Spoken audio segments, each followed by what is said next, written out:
So here today we're very honored to have Anas right next to me.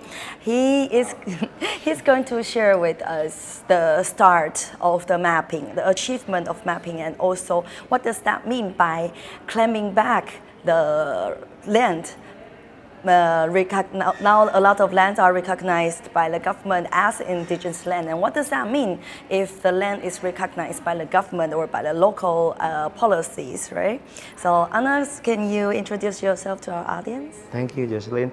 Hello, my name is Anas. I'm from Aman, or Indigenous People Alliance of the Archipelago. I am on the Directorate of Community Services. That's one of our basic services is indigenous territory mappings. Right. So maybe can you first start with sharing with our audience about why Aman started the work of indigenous territory mapping? Yeah. Basically, because of Indonesian government, there is no official data on indigenous territory. So that's why we need to show to the government and others institutions that in Indonesia have many indigenous people's lands or territory. So we start with the identify in the various islands or territory in Indonesia and mapping with the community by the participatory mapping. Yeah, we call it the participatory mapping of indigenous territory. And we train the youth to actually to map their own territory. And until now we have 10.56 million hectares of indigenous territory in Indonesia. So because the issue of on indigenous people in Indonesia is still recognition, yeah, because it is pretty. Until now we have no data, official data, official data on indigenous territory. Right. So that's why, because in absence of indigenous territory data, many concession or many permit from the governments, in indigenous territory, there is no, recognize their rights, about their lands. So many, I think many official plunder of indigenous story by the government's program or policy, because there is no data. Okay, and around what time, what year did Aman start this process? Actually, Aman start actually not only Aman that's mapping the indigenous territory. Many NGO, many so it's activists a collaboration. We start in maybe 19 or 18 or 19. We start in 1980.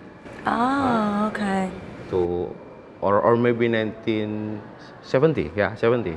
Okay. We facilitate the indigenous people mapping because in that era, or Suharto era, there is many plunder of indigenous people territory. In that era, we facilitate the conflicts of indigenous territory. We need to remark that many permit or concession, we need to make sure that there is indigenous people right. So we need to, Okay. So for this, you said around 10.5 million hectares that it's already recognized as indigenous land. Already mapped. Mapping. Already mapped. Then how many hectares are recognized now as indigenous land? Yeah, actually in national, we have a national policy and a local government policy. In national policy, we have recognized, government have a policy on forest area actually. Forest area. Forest area. For now, the government recognized 19,000 hectares of indigenous territory. Okay. But this is not all of indigenous territory, only the forest. You see? Okay. Because and then in local governments because in national we have a one map policy, so the government actually will put all data on land and territory to one system. Yeah, but until now there is no there is no data on indigenous territory. And then in local governments, we urge the local government to sign the we call perda. This is bupati degree or local government degree, and the regulations. We have more than 1 million hectares recognized by local governments. Okay. And like, for example, like if this piece of land is recognized by the local government, what does that mean for indigenous peoples? Like, what kind of authority we could have as the original... For the local? Yeah, for the local. For the locals, we not finished yet in the local because we need to links between local government and national governments, because the policy sometimes is not overlapping policy also. So we need, so that's why sometimes there is indigenous people recognized by local government but not recognized by the national governments. But because the era of the policy is only sectoral. I mean that the government only recognize where is the forest, and also the communal and private lands. In indigenous peoples not only the forest actually. Of course. They need to farming, they need to hunting, something like that. So that way we need to recognize the whole of indigenous territory. Okay, but so if this, so is there any overlapping land is both recognized by local government and also the national government? Is there any like? So that's why in national government they will not recognize indigenous territory that there is concession actually. Okay. National government, now try to find the indigenous territory that's clear and clean. It means there is no conflict over the land. Okay. But that means then the government is going to pick what lands they would give the recognition to indigenous peoples. So this is actually other way around, because it should be us to claim the land, not to be given by the government, right? So that's a different concept. Different concept. So that's why we urge the government. The recognition is not mean the government not mean only give the permission of indigenous to manage the lands, but also the map also used to conflict resolution. Okay. What can you give me? Can you give us some more details about how the mapping can resolve conflicts?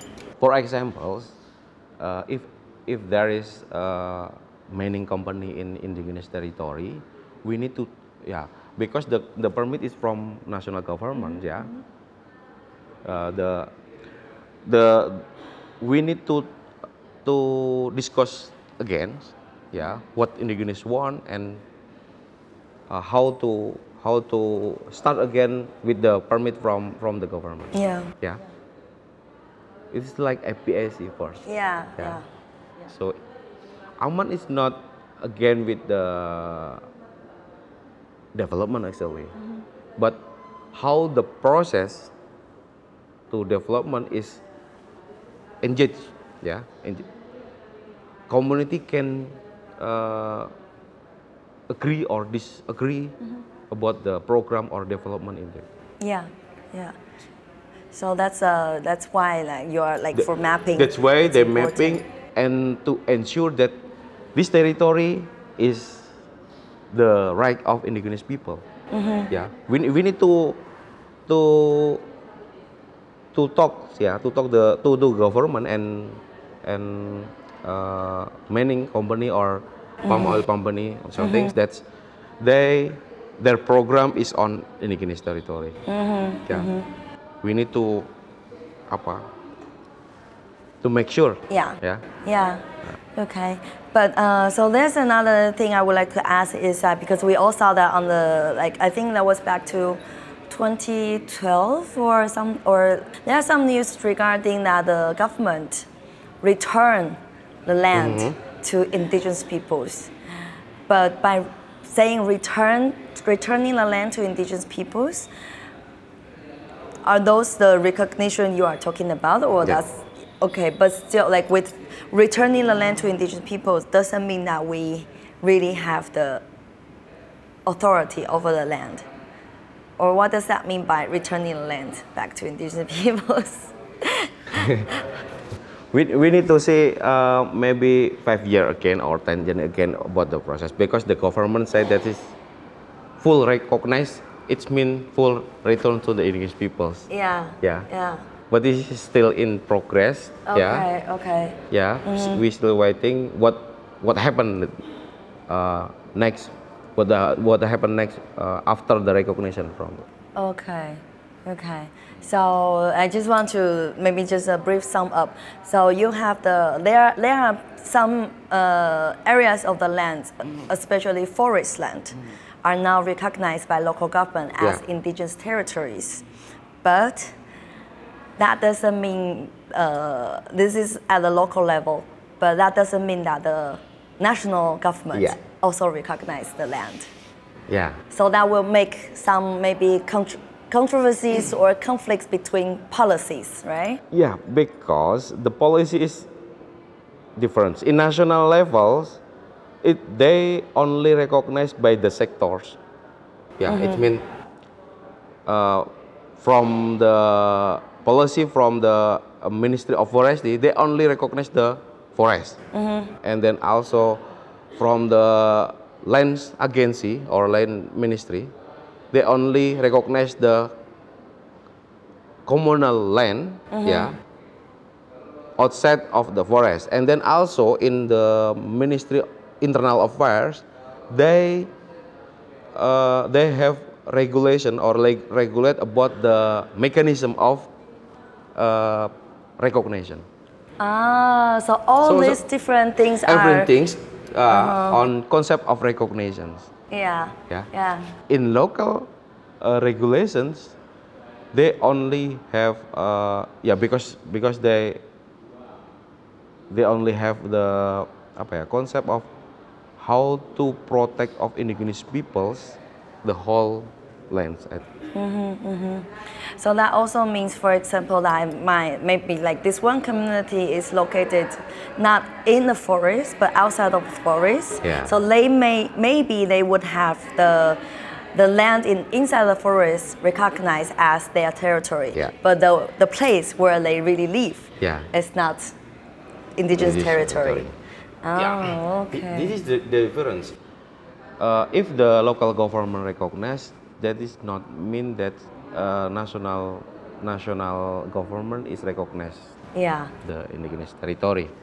Because if there is program from the national, the local regulation is So that means even though it's recognized by the local government, but if the national government wants to do something on this land, actually there's no use, there's no way to prevent or not to fight against.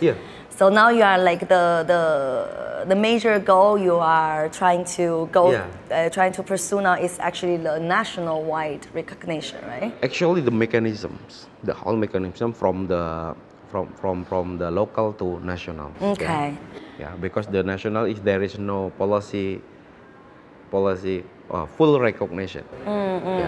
So we urge the government to make clear mechanisms.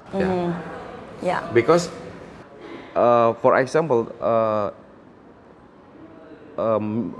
Ministry of Forestry, yeah, they will recognize if there is local government regulation, something like that. Okay. Yeah, the links of the policy. Okay. So that means that you have two levels of work that you are trying to push through. One is first the local recognition, and then you need a national mechanism and also recognition. So you build on the local recognition to go up to the national one. Yeah. Okay. Thank you very much for sharing with us about your experiences and also the process of community territory mapping here in Indonesia. And I really wish you the best, and also I think because that's a very important practice that around the indigenous world, everywhere in the world, that we first claim our territory and then we take this map. Yeah, map. This map to the government and tell them that this is our land. Yeah. Instead of we are not waiting for the government to tell us where is our land, right? Yeah. We need to map because actually in indigenous one more. Yeah. Of course. Actually, indigenous people already have their map. Yeah. We call mental map. Yeah. In their language, in their they know about their territory. Yes. But not yet draw in technology, something like that. So we need to map, and we need to show to the others, because map is like a common language that everyone know how community manage. Because sometimes we need to discuss with the government in Jakarta, not in their territory or in their village. Yeah. So we need to bring our map. Actually, we are doing a favor for the government to make it easier for them to understand. To make easy. To understand. Right. Okay, thank you. Thank you very much. Thank you.